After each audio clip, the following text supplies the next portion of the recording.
La commune de Bosse contient des trésors cachés et son colombier en est la preuve.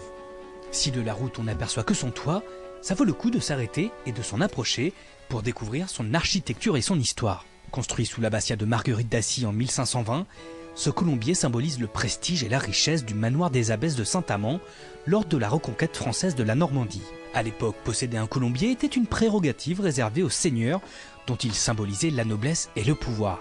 Le colombier représentait un garde-manger perpétuel grâce à la chair des pigeonneaux et une source de revenus avec la fiente de pigeon appelée la colombine qui était vendue comme engrais aux paysans. Il fallait mettre le colombier loin des arbres pour pas qu'il y ait des rapaces qui viennent manger les nids, enfin pas les nids mais les œufs et puis les petits pigeonneaux. Et simplement le protéger aussi de l'eau, du vent. Fallait que ce soit un lieu où les pigeons soient un peu à l'aise pour pouvoir se reproduire et que ce soit rentable au final, quoi.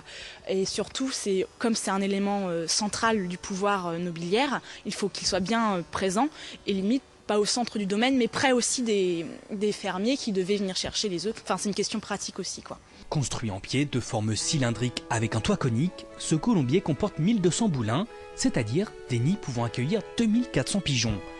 Pour accéder au nid, les gens de ferme montaient à l'échelle rattachée au pivot central. Le bâtiment octogonal est décoré de briques rouges et vernis de plusieurs couleurs et de carreaux de faïence aux motifs tous différents, représentant des figures de fantaisie et des têtes d'hommes et de femmes. Réalisée par le faïencier Maceo Abaken, la frise de 48 carreaux est très particulière.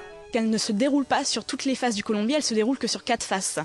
Et donc on a pensé que soit c'était des carreaux qui n'étaient pas destinés à cet endroit, qu'ils proviendraient d'un surplus, ou alors c'est que l'abbaye n'avait plus assez d'argent pour se payer un tel luxe et de faire tout le tour du colombier.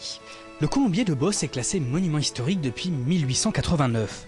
Restauré depuis 1978, il est ouvert gratuitement au public toute l'année.